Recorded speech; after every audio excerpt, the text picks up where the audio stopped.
नमस्कार दोस्तों, मैं Kumar sir A one judicial academy के यूट्यूब चैनल पर आपका स्वागत करता हूं।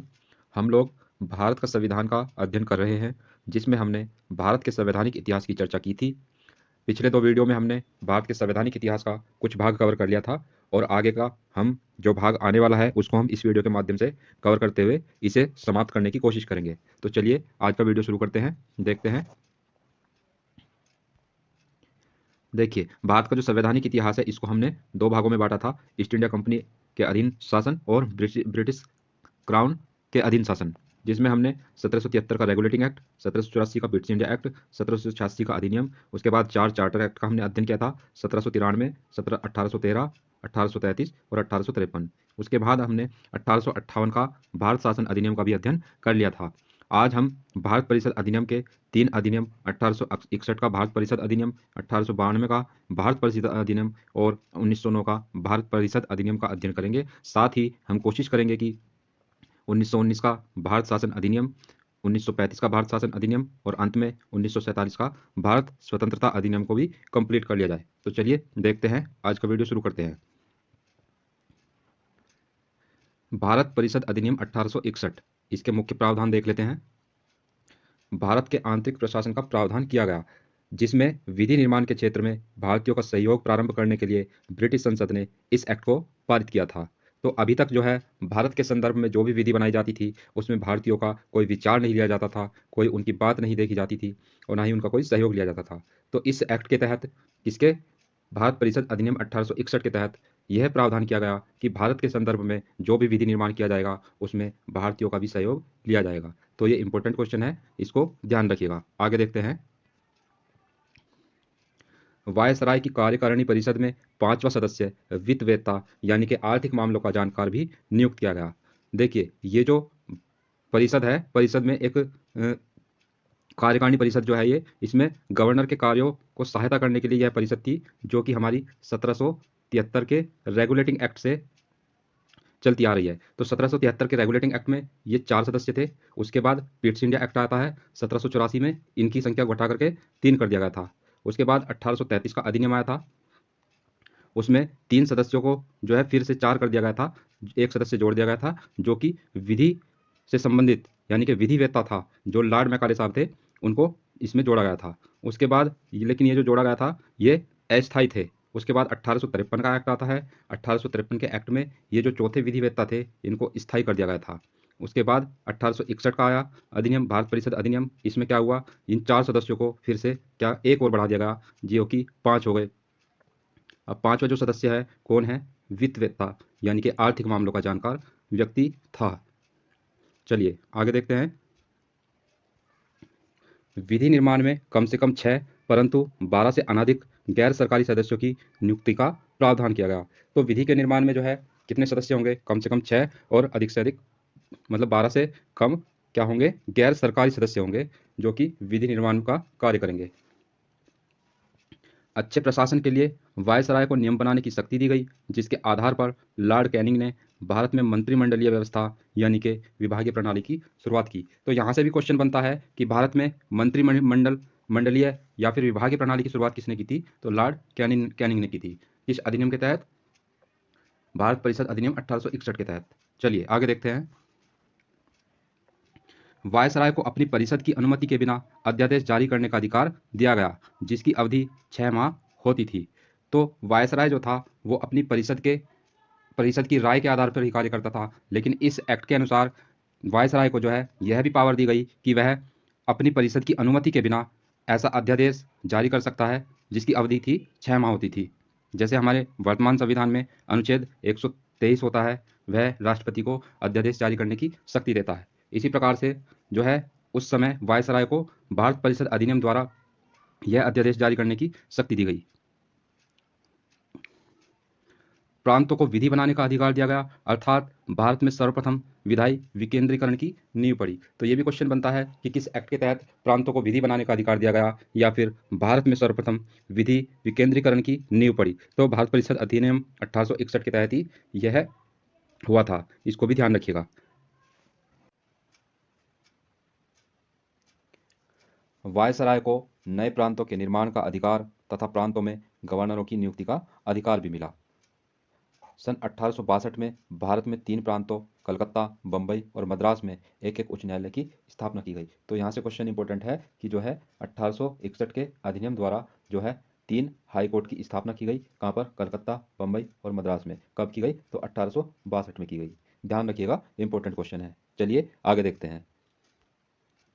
भारत परिषद अधिनियम 1892। सन 1885 ईस्वी में भारतीय राष्ट्रीय कांग्रेस का गठन हुआ।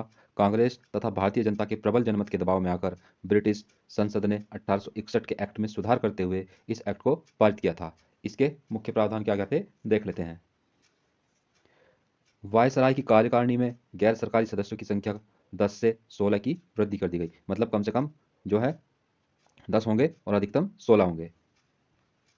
इन सदस्यों को वार्षिक बजट पर बहस करने का अधिकार या वित्तीय नीति की आलोचना करने का अधिकार मिला, लेकिन उन्हें न तो मत देने का और न ही पूरक प्रश्न पूछने का अधिकार था।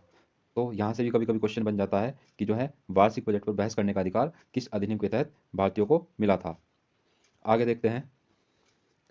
प्रांतों की विधायिकाओं में कुछ सदस्य नगरपालिकाओं, जिला बोर्डों, विश्वविद्यालयों आदि के सदस्यों के द्वारा मनोनीत होकर आने लगे। इस प्रकार अप्रत्यक्ष निर्वाचन प्रणाली की नींव पड़ी। इसके साथ ही यह भी माना जा सकता है कि प्रतिनिधि सरकार की नींव पड़ी। तो इस एक्ट के अनुसार किसके, जो 1892 का यह एक्ट था, भारत परिषद अधिनियम 1892, इसके तहत जो है जो प्रांतों की, स्टेट की जो विधायिकाएं थी, उसमें कुछ सदस्य मनोनीत होकर आने लगे। तो वो मनोनीत कैसे होते थे?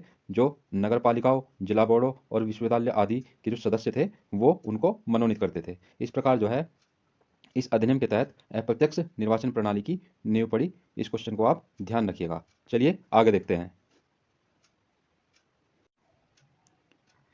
केंद्रीय परिषद के सदस्य बनने वाले प्रमुख नेता थे कौन? गोपाल कृष्ण गोखले, रास बिहारी बोस और सुरेंद्रनाथ बनर्जी। तो ये प्रमुख नेता थे जो कि केंद्रीय परिषद के सदस्य बने थे। तो यह भी एक जीएस का प्रश्न है। आगे देखते हैं क्या है। भारतीय राष्ट्रीय कांग्रेस के नेता सुरेंद्रनाथ बनर्जी ने अधिनियम में किए गए सुधारों का पूर्ण लाभ उठाने की सलाह दी। तो यह भी देखिए जीएस का क्वेश्चन बन जाता है कि किसने सुधार, जो ये भारत परिषद अधिनियम 1892 द्वारा जो सुधार किए गए थे, उन सुधारों का पूर्ण लाभ उठाने की सलाह दी थी। तो किसने दी थी? सुरेंद्रनाथ बनर्जी ने दी थी। इस क्वेश्चन को ध्यान रखिएगा। आगे है, भारतीय राष्ट्रीय कांग्रेस के नरम दलीय नेता गोपाल कृष्ण गोखले अधिनियम की आलोचना करने वाले नेताओं के नेतृत्वकर्ता थे। यह भी क्वेश्चन एक जीएस का क्वेश्चन है कि जो भारत परिषद अधिनियम 1892 द्वारा सुधार किए गए थे, उन सुधारों की आलोचना करने वाले नेताओं में क्या थे? नेतृत्वकर्ता थे। कौन थे? गोपाल कृष्ण गोखले।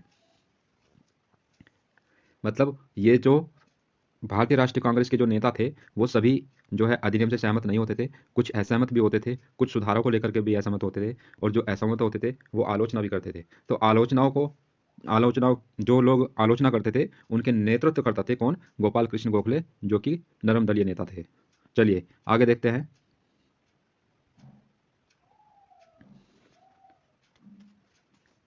भारत परिषद अधिनियम 1909, इसको मार्ले मिंटो सुधार अधिनियम भी कहा जाता है। चलिए इसमें देखते हैं क्या क्या प्रावधान थे। यह अधिनियम भारत में राष्ट्रवाद को कमजोर करने तथा कांग्रेस नेताओं को प्रसन्न करने के लिए लॉर्ड कर्जन की बांटो और राज करो की प्रतिक्रियावादी नीति पर आधारित था। इसे मार्ले मिंटो सुधार अधिनियम भी कहा जाता है, क्योंकि यह एक्ट तात्कालिक भारत सचिव लॉर्ड मार्ले और तात्कालिक वायसराय लॉर्ड मिंटो के संयुक्त प्रयासों का फल था। इसकी महत्वपूर्ण विशेषताएं निम्नलिखित है, देख लेते हैं। देखिए क्या इसमें प्रावधान किया गया कि केंद्रीय विधान परिषद के कुल सदस्यों की संख्या बढ़ाकर 69 कर दी गई, जिसमें 37 सरकारी तथा शेष 32 गैर सरकारी सदस्य होंगे। 32 जो गैर सरकारी सदस्य थे उसमें से 5 मनोनीत होते थे तथा 27 निर्वाचित होते थे। तो यह भी क्वेश्चन बन जाते हैं, जीएस के क्वेश्चन है। तो क्या हुआ, केंद्रीय विधान परिषद की जो सदस्य थे वो बढ़ा करके 69 कर दिए गए थे। अब 69 में से 37 तो सरकारी थे और 32 गैर सरकारी थे। अब ये जो 32 सदस्य थे इनमें भी 5 मनोनीत होते थे और 27 निर्वाचित होते थे। तो ये भी आप ध्यान रखिएगा, कभी कभी यहाँ से भी प्रश्न बन जाता है। क्योंकि हम जो है पीसीएस लेवल की परीक्षा देते हैं, तो वहाँ से भी पीसीएस लेवल का मतलब होता है आयोग उसको संचालित करता है मैक्सिमम राज्यों में, तो वहाँ पर जो है थोड़ा डीप में भी क्वेश्चन आ जाते हैं, तो इनको भी आप ध्यान रखिएगा। आगे है कि 27 निर्वाचित सदस्यों के लिए पृथक निर्वाचन मंडल का विधान किया गया। इसे सांप्रदायिक प्रतिनिधित्व प्रणाली भी कहा जाता है। तो ये जो 27 कौन थे निर्वाचित सदस्य, इन 27 निर्वाचित सदस्यों के लिए क्या किया गया, पृथक निर्वाचन मंडलीय विधान का प्रावधान किया गया। इसे सांप्रदायिक प्रतिनिधित्व प्रणाली भी कहा जाता है। वायसराय की कार्यकारिणी में सर्वप्रथम एक भारतीय सदस्य की नियुक्ति की गई जिसका नाम सत्येंद्र प्रसन्न सिन्हा था। इंपॉर्टेंट क्वेश्चन है, याद रखिएगा जीएस के पर्पज से, कि वायसराय की जो कार्यकारिणी थी उसमें सर्वप्रथम किसी भारतीय सदस्य को नियुक्त किया गया था। उन सदस्य का नाम क्या था, सत्येंद्र प्रसन्न सिन्हा। साथ ही लंदन स्थित भारत मंत्री की परिषद में 2 भारतीयों की नियुक्ति की भी प्रावधान किया गया। ये 2 भारतीय कौन थे, केसी गुप्ता और सैयद हुसैन बिलग्रामी। इस प्रकार विधि और प्रशासन दोनों क्षेत्रों में भारतीयों का सहयोग प्रारंभ हो गया। यह भी इंपॉर्टेंट बात है, इसको भी ध्यान में रखिएगा। वार्षिक बजट पर बहस करने के साथ साथ पूरक प्रश्न पूछने का भी अधिकार दिया गया। तो अभी तक जो है भारतीयों को वार्षिक बजट पर बहस करने का अधिकार नहीं था, पूरक प्रश्न पूछने का अधिकार नहीं था, जो कि भारत परिषद अधिनियम 1909 द्वारा भारतीयों को अधिकार दिया गया। क्वेश्चन इंपॉर्टेंट है, ध्यान रखिएगा। संपत्ति के आधार पर मताधिकार का अधिकार प्रदान किया गया भारत परिषद अधिनियम 1909 के द्वारा। इसके अलावा स्त्रियों को मताधिकार का अधिकार प्राप्त अभी तक नहीं हुआ था। चलिए आगे देखते हैं। इस एक्ट का सबसे दुर्भाग्यपूर्ण पहलू यह रहा कि इसने मुसलमानों को भारत में पहली बार धर्म के आधार पर अलग से प्रतिनिधित्व दिया, अर्थात भारत में सांप्रदायिकता का उदय हुआ। इसीलिए लॉर्ड मिंटो को सांप्रदायिक प्रतिनिधित्व का जनक कहा जाता है। हालांकि लॉर्ड मार्ले ने निर्वाचन हेतु मिश्रित निर्वाचन की सिफारिश की थी, जिसको उन्होंने अस्वीकार कर दिया था। तो यह भी क्वेश्चन जीएस के लिए महत्वपूर्ण है, कई बार आ चुका है और आगे भी आ सकता है। आगे देखते हैं, चलिए। यह अधिनियम जनवरी 1910 को लागू हुआ था। यह क्वेश्चन जो है विधि के छात्रों के लिए इंपॉर्टेंट होते हैं कि कोई अधिनियम आया, कब आया और वो कब लागू हुआ। तो 1909 में आया था मार्ले मिंटो सुधार अधिनियम, जिसको भारत परिषद अधिनियम भी कहा जाता है, और वह कब लागू हुआ, 1910 को लागू हुआ। सुधारों की प्रकृति और प्रतिनिधित्व विस्तार के संदर्भ में रिपोर्ट देने हेतु मिंटो द्वारा नियुक्त की गई समिति के अध्यक्ष एटी अरुंडेल थे। तो मिंटो द्वारा एक समिति का गठन किया गया, किस लिए किया गया, कि जो सुधार है, सुधार के बाद जो है उनकी प्रकृति कैसी रही, प्रतिनिधित्व विस्तार उनका कब कितना रहा, तो ये सब देखने के लिए एक समिति बना गई। और उस समिति की जो रिपोर्ट है वो देगा कौन, अध्यक्ष देगा। किसकी अध्यक्षता में बनाई गई थी, एटी अरुंडेल की अध्यक्षता में। यह भी जीएस का प्रश्न है, इसको भी ध्यान में रखिएगा। तो चलिए आगे देखते हैं। भारत शासन अधिनियम 1919। तो अभी तक क्या पढ़ रहे थे हम, भारत परिषद अधिनियम। उसके बाद हम अब देखते हैं भारत शासन अधिनियम 1919। भारत शासन अधिनियम 1919 को क्या है, मॉन्टेग्यू चेम्सफोर्ड सुधार अधिनियम भी कहा जाता है। देखिए इसमें क्या क्या प्रावधान थे, देख लेते हैं। इस अधिनियम का उद्देश्य भारत में एक उत्तरदायी शासन की स्थापना करना था। इस समय मॉन्टेग्यू भारत सचिव तथा चेम्सफोर्ड वायसराय थे, इसलिए इस अधिनियम को मॉन्टेग्यू चेम्सफोर्ड सुधार अधिनियम भी कहा जाता है। इसके प्रस्ताव की घोषणा 20 अगस्त 1917 को मॉन्टेग्यू चेम्सफोर्ड ने की थी, इसलिए इसे अगस्त घोषणा पत्र के नाम से भी जाना जाता है। इसकी रिपोर्ट जुलाई 1918 में प्रकाशित हुई। यह एक्ट 1919 में बना तथा इसे 1921 में क्रियान्वित किया गया। तो इसमें जो है कई इंपॉर्टेंट फैक्ट्स है, इनको आप याद रखिएगा, इंपॉर्टेंट है। देख लेते हैं इस एक्ट में मुख्य प्रावधान क्या क्या थे। लंदन स्थित भारत परिषद के सदस्यों की संख्या 15 से घटाकर 8 से 12 कर दी गई, यानी कि जो संख्या अभी तक 15 थी उसको मिनिमम 8 और मैक्सिमम 12 के बीच के रूप में कर दिया गया। परिषद के सदस्यों का वेतन अब भारत कोष से न देकर के इंग्लैंड से ही दिया जाएगा। ये इंपॉर्टेंट क्वेश्चन है कि किस अधिनियम के तहत जो है परिषद के सदस्य थे उनका वेतन अब जो है भारत के कोष से नहीं दिया जाएगा बल्कि इंग्लैंड के कोष से दिया जाएगा। तो यह इंपॉर्टेंट क्वेश्चन है, इसको याद रखिएगा। भारत मंत्री के कार्यभार को कम करने के लिए इंग्लैंड में ही एक हाई कमिश्नर यानी कि उच्चायुक्त की नियुक्ति की प्रावधान भी इसमें किया गया।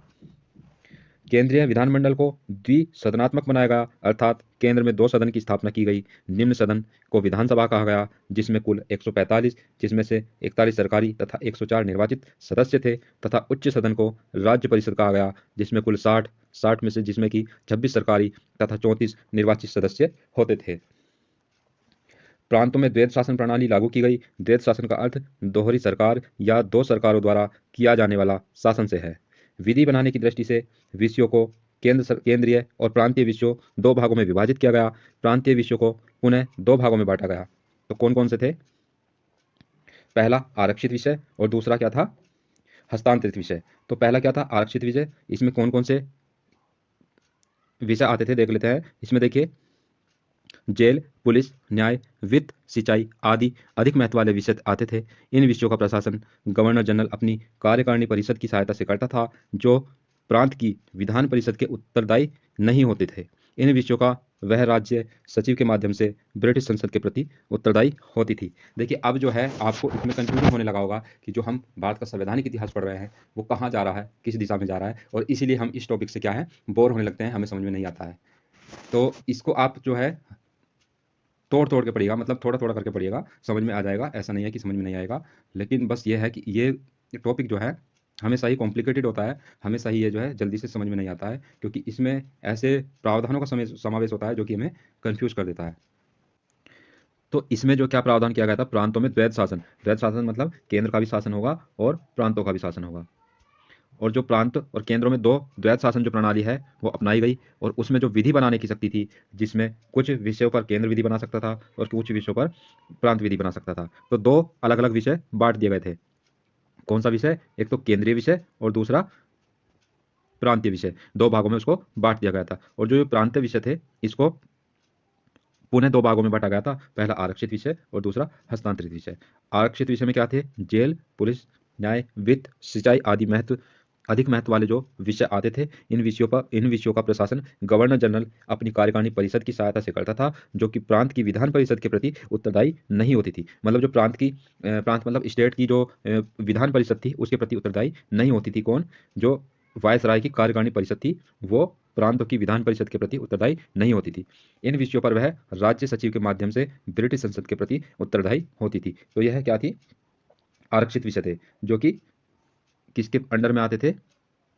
वायसराय के अंडर में, गवर्नर जनरल के अंडर में। चलिए आगे देखते हैं जो है हस्तांतरित विषय। इसमें क्या आते थे? इसमें शिक्षा, खेती, स्थानीय स्वायत्त शासन आदि जो कम महत्व वाले विषय होते थे वो इसके अंतर्गत आते थे। इन विषयों पर गवर्नर जनरल भारतीय मंत्रियों की सहायता से कार्य करता था, जो प्रांतीय विषय परिषद के प्रति उत्तरदायी होते थे। प्रांतों के पास विधि बनाने के अधिकार सीमित थे। कई मामलों में पहले गवर्नर जनरल की अनुमति की आवश्यकता होती थी और कई मामलों में नहीं होती थी। मंत्रियों द्वारा बनाए हुए कानून पर गवर्नर का हस्ताक्षर आवश्यक था। आवश्यकता पड़ने पर गवर्नर वीटो पावर का भी प्रयोग कर सकता था। तो इसमें यह प्रावधान किया गया था। चलिए आगे देखते हैं। द्वैध शासन का उद्देश्य भारतीयों को अपनी सरकार स्वयं चलाने में प्रशिक्षण देना था।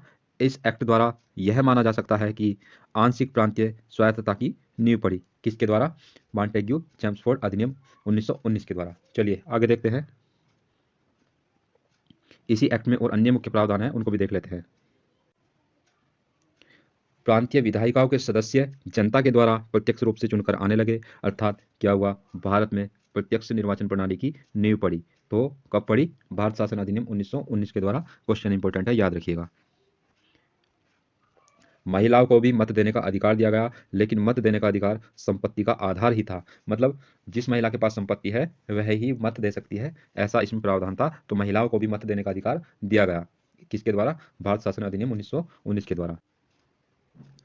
सांप्रदायिक प्रतिनिधित्व का विस्तार किया गया। मुसलमानों के साथ साथ सिखों को भी अलग से प्रतिनिधित्व दिया गया। तो अभी तक जो था मुसलमानों को ही जो है सांप्रदायिक यानी कि धर्म के आधार पर प्रतिनिधित्व प्राप्त था, लेकिन इस एक्ट के द्वारा जो है सिखों को भी अलग से प्रतिनिधित्व दिया गया धर्म के आधार पर। आगे देखते हैं। इसी एक्ट यानी कि जो 1919 का एक्ट है, इस एक्ट के द्वारा लोक सेवा आयोग के गठन का प्रावधान किया गया तथा एक महालेखाकार एवं लोक लेखा समिति का भी गठन किया गया। ये क्वेश्चन इंपॉर्टेंट है कि जो है लोक सेवा आयोग का गठन का प्रावधान किस एक्ट में किया गया था सर्वप्रथम? तो भारत शासन अधिनियम 1919 द्वारा। Simon commission. देखिए साइमन कमीशन क्या था, इसके लिए हम देख लेते हैं। तो ये जो 1919 का अधिनियम था, कौन सा? भारत शासन अधिनियम 1919 के इस अधिनियम में क्या प्रावधान था कि 10 वर्ष बाद एक संवैधानिक आयोग का गठन किया जाएगा, जो कि इस बात का पता लगाएगा कि भारत में शिक्षा का प्रसार कितना हुआ तथा स्थानीय स्वशासन का विकास कहाँ तक हुआ।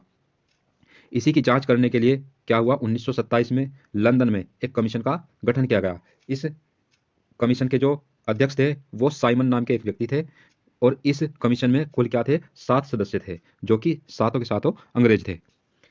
3 फरवरी 1928 को साइमन कमीशन भारत आया। इसने अपनी रिपोर्ट 1930 के गोलमेज सम्मेलन में रखी। तो यह क्वेश्चन बनता है कि साइमन कमीशन का गठन कब हुआ था? 1927 में। और साइमन कमीशन भारत कब आया? 1928 में। दोनों ही क्वेश्चन इंपॉर्टेंट है, कई बार आ चुके हैं परीक्षा में और अक्सर यह गलत हो जाते हैं 27 और 28 के कंफ्यूजन में। 27 में उसका क्या हुआ था? गठन हुआ था, और 28 में वह भारत पहुंचा था।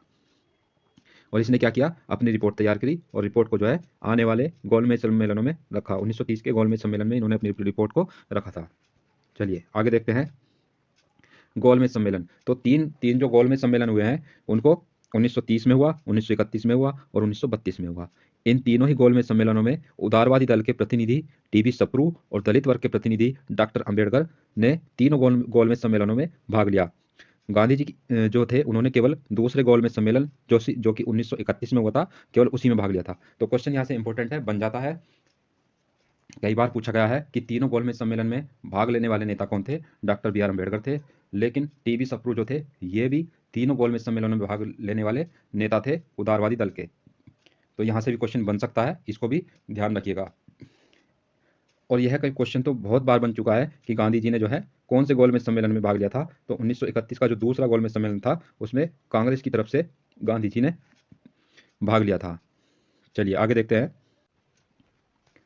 साइमन आयोग में कोई भी सदस्य भारतीय नहीं था। फलत है यानी कि परिणाम स्वरूप भारत के सभी राजनीतिक दलों ने इस कमीशन का बहिष्कार किया। इसी विरोध के चलते लाहौर में लाला लाजपत राय की मृत्यु हो जाती है। उन पर लाठीचार्ज होता है और उस लाठीचार्ज में वह घायल हो जाते हैं गंभीर रूप से, और बाद में उनकी मृत्यु हो जाती है। आयोग की रिपोर्ट से यह स्पष्ट था कि वह भारत में उत्तरदायी केंद्रीय सरकार की स्थापना के विरुद्ध था। जो साइमन कमीशन ने अपनी रिपोर्ट दी गोलमेज सम्मेलन में, उसमें यही था कि भारत जो है एक केंद्रीय उत्तरदायी सरकार नहीं चला सकती है। इस बात का इन्होंने अपनी रिपोर्ट में अपना फैक्ट रखा था, अपने तथ्यों को रखा था। चलिए आगे देखते हैं। आयोग की रिपोर्ट श्वेत पत्र यानी कि व्हाइट पेपर में उल्लेखित सुधारों पर विचार करने के लिए उसे संसद की सेलेक्ट यानी कि प्रवर समिति को सौंप दिया गया। इसी समिति के सुझावों के आधार पर ब्रिटिश संसद में एक विधेयक लाया गया जो पारित होकर 1935 का भारत सरकार अधिनियम कहलाया। तो जो साइमन आयोग था इसने अपनी रिपोर्ट क्या दी? गोलमेज सम्मेलन में रखी। गोलमेज सम्मेलन में क्या हुआ? इसको श्वेत पत्र यानी कि व्हाइट पेपर भी कहा जाता है। तो इसने अपनी एक रिपोर्ट रखी जिसमें कहा था कि जो है भारत जो है अपनी एक उत्तरदायी सरकार केंद्रीय स्तर पर नहीं चला सकती है। उन्होंने ये इस रिपोर्ट में उल्लेख किया था। इसको क्या हुआ फिर संसद की, मतलब ब्रिटेन में संसद की सेलेक्ट कमेटी को सौंप दिया गया। और इस समिति ने क्या किया? इस समिति ने ये जो सुधार किए गए थे, मतलब जो रिपोर्ट में कहा गया था, उनको आधार बनाते हुए एक विधेयक लाया जो कि बाद में क्या कहलाया? भारत शासन अधिनियम 1945 कहलाया। तो आगे जो हम भारत शासन अधिनियम के बाद अगला जो अधिनियम पढ़ेंगे वो भारत शासन अधिनियम 1935 होगा। सन 1919 का यह अधिनियम भारतीय नेताओं की उत्तरदायी सरकार की मांग को पूरा न कर सका। नेताओं ने पूर्ण स्वराज की मांग की और आंदोलन बढ़ता ही गया। अतः द्वैध शासन जो रहा वह विफल रहा। चलिए आगे चलते हैं। सुभाष चंद्र बोस ने भारत शासन अधिनियम 1919 को भारतीयों के लिए बेड़ियों का नया जाल बताया था। तो इसको भी आप जो है ध्यान रखेंगे। इसने कहा था यह कि 1919 का जो अधिनियम है, भारत शासन अधिनियम 1919 है, वह भारतीयों के लिए बेड़ियों का एक नया जाल है। किसने कहा था? सुभाष चंद्र बोस ने कहा था। चलिए आगे देखते हैं। भारत शासन अधिनियम 1935। चलिए इसमें देखते हैं क्या क्या प्रावधान था। भारत सरकार अधिनियम 1935 के पारित होने से पूर्व इसमें साइमन आयोग की रिपोर्ट, नेहरू समिति की रिपोर्ट और ब्रिटेन में संपन्न 3 गोलमेज सम्मेलनों में हुए कुछ विचार विमर्शों की सहायता ली गई। तीसरे गोलमेज सम्मेलन में संपन्न होने के बाद कुछ प्रस्ताव श्वेत पत्र नाम से प्रकाशित हुए जिन पर बहस के लिए ब्रिटेन में दोनों सदनों एवं कुछ भारतीय प्रतिनिधियों ने रिपोर्ट प्रस्तुत की। अंततः इस रिपोर्ट के आधार पर 1935 का अधिनियम पारित किया गया। 1935 ईस्वी का अधिनियम काफी लंबा एवं जटिल था। इसे 3 जुलाई 1936 को आंशिक रूप से लागू किया गया, किंतु यह पूर्ण रूप से चुनाव के बाद 1937 में लागू हो पाया था। तो इसमें यह मुख्य प्रावधान थे कि यह जो भारत सरकार अधिनियम 1935 है किस किस रिपोर्ट के आधार पर आया था और इसमें क्या क्या चीजें थी। आगे देखते हैं इसमें क्या क्या विशेषताएं थी। इस अधिनियम में कुल 14 भाग, 321 धाराएं एवं 10 सूचियों का समावेश था। अखिल भारतीय संघ के निर्माण का प्रावधान इसमें था, जिसमें ब्रिटिश शासित राज्य अनिवार्य रूप से शामिल होने, लेकिन देशी रियासतों को उनकी इच्छा अनुसार शामिल होने का विकल्प दिया गया था। किंतु प्रांतीय शासकों ने संघ में शामिल होने की सहमति कभी नहीं दी, इसलिए भारतीय संघ की स्थापना विफल रही। तो इस अधिनियम में क्या प्रावधान किया गया था कि जो ब्रिटिश शासित राज्य हैं वो तो क्या होंगे, अखिल भारतीय संघ में ऑलरेडी शामिल होंगे, लेकिन जो देसी रियासतें थी, राजा महाराजाओं के शासन थे, उनको उनकी इच्छा के अनुसार भारत संघ में शामिल होने का विकल्प दिया गया था, जो कि किसी भी देशी रियासत ने नहीं माना, मतलब कभी भी वो शामिल होने के लिए सहमत नहीं हुए, इसलिए जो है भारतीय संघ की स्थापना विफल रही। केंद्र में द्वैध शासन की व्यवस्था की गई। संघीय विषयों को दो भागों में संरक्षित एवं हस्तांतरित में विभाजित किया गया। संरक्षित विषय का प्रशासन गवर्नर जनरल कुछ पार्षदों की सहायता से करता था, जो कि संघीय व्यवस्थापिका के प्रति उत्तरदायी नहीं थे। हस्तांतरित विषयों का प्रशासन गवर्नर जनरल व मंत्रियों को सौंपा गया था। तो मंत्री जो थे वो विधानमंडल के सदस्यों में से चुनकर जाते थे तथा उसके प्रति उत्तरदायी होते थे। किसके प्रति? विधानमंडल के प्रति। चलिए आगे देखते हैं। प्रशासनिक विषयों के लिए 3 सूचियों का निर्माण किया गया। कौन कौन सी 3 सूची थी? केंद्रीय या संघीय सूची जिसमें 59 विषय थे, प्रांतीय सूची जिसमें 54 विषय थे, और तीसरा समवर्ती सूची जिसमें 36 विषय थे। आपके लिए यह प्रश्न है कि वर्तमान समय में जो है सूची जो है, केंद्रीय सूची में कितने विषय हैं, प्रांतीय सूची में कितने विषय हैं और समवर्ती सूची में कितने विषय हैं, यह आप कमेंट सेक्शन में बता सकते हैं। चलिए आगे देखते हैं। प्रांतों में द्वैध शासन समाप्त कर भारतीयों को पूर्ण स्वायत्तता दे दी गई। भारतीय रिजर्व बैंक की स्थापना का प्रावधान किया गया। किसमें? भारत शासन अधिनियम 1935 में भारतीय रिजर्व बैंक यानी कि आरबीआई के स्थापना का प्रावधान किया गया था। लंदन स्थित भारत परिषद को समाप्त कर दिया गया इस एक्ट के द्वारा। बर्मा यानी कि नाम जो वर्तमान बर्मा का वर्तमान नाम है म्यांमार, और अदन बंदरगाह को भारत से अलग कर दिया गया। ये भी इंपॉर्टेंट क्वेश्चन है जीएस के लिए, तो यहाँ से भी क्वेश्चन बन जाता है कि बर्मा को किस एक्ट के तहत क्या किया गया? भारत से अलग कर दिया गया। चलिए आगे देखते हैं।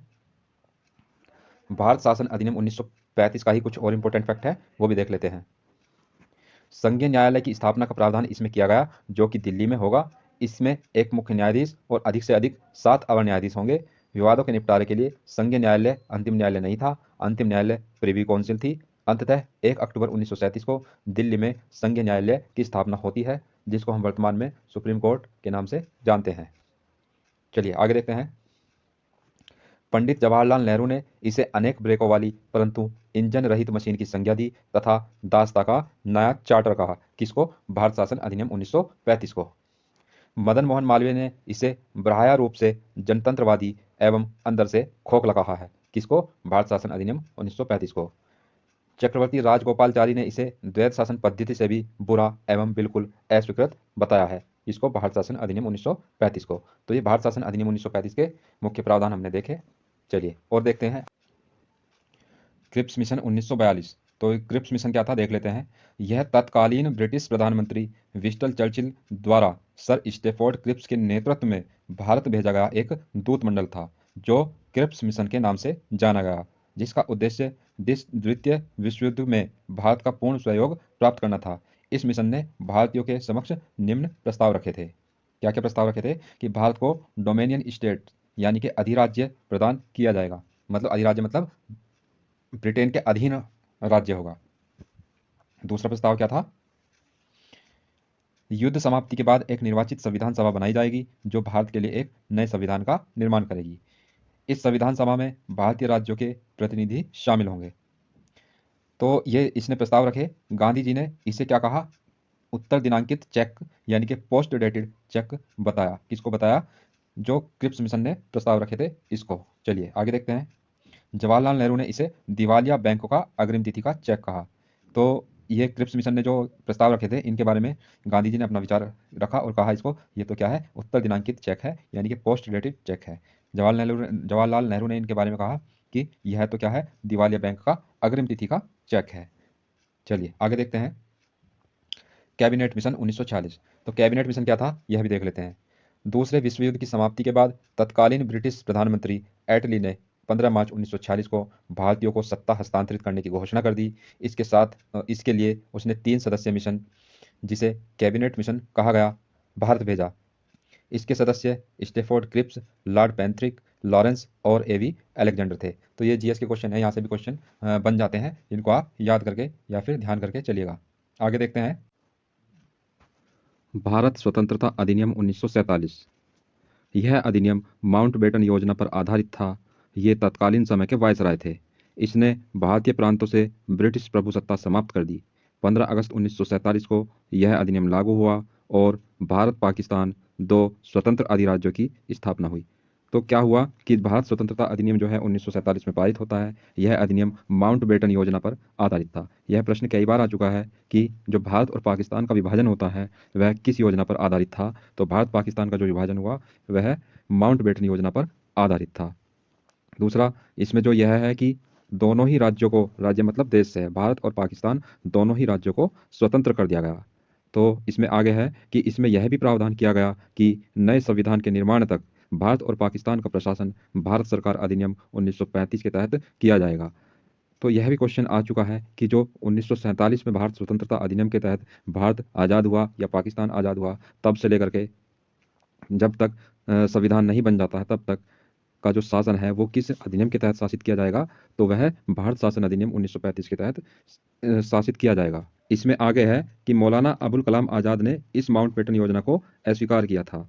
तो ये हमारा जो है भारत का संवैधानिक इतिहास जो चैप्टर है ये समाप्त होता है। तो इसको पढ़ना थोड़ा सा कठिन होता है। कठिन का मतलब यह है कि इसको समझने में थोड़ी दिक्कत हो जाती है, लेकिन ऐसा भी नहीं है कि समझ में ना आए। इसको आप पढ़िएगा, अपने खुद के नोट्स बनाइएगा और इसको मतलब परीक्षा की दृष्टि से, जीएस की दृष्टि से यह महत्वपूर्ण है। और लेकिन संविधान के भी इसमें से प्रश्न बनते हैं। संविधान का जो हमारा विधि के छात्रों का जो संविधान का सब्जेक्ट है उसमें भी इससे प्रश्न बनते हैं। तो दोनों ही दृष्टि से यह चैप्टर महत्वपूर्ण है, लेकिन इतना भी महत्वपूर्ण नहीं है कि जो है इस पर आप अपनी संविधान को पढ़ने की सारी ऊर्जा इस पर लगा दें। तो इसको केवल परीक्षा जीएस की दृष्टि से ही आप लें तो ज़्यादा बेहतर रहेगा। आने वाले वीडियो लेक्चर में हम क्या देखेंगे, भारत का संवैधानिक इतिहास हम पढ़ चुके हैं। अगले वीडियो में हम भारत के संविधान का निर्माण देखेंगे कि भारत के संविधान का कैसे कैसे निर्माण हुआ, क्या क्या उसमें चीज़ें आई हैं और परीक्षा की दृष्टि से क्या क्या उसमें प्रश्न बनते हैं। तो चलिए मिलते हैं नेक्स्ट वीडियो में, और इस वीडियो को आप शेयर कीजिए और हमारे चैनल को सब्सक्राइब भी कीजिएगा। धन्यवाद।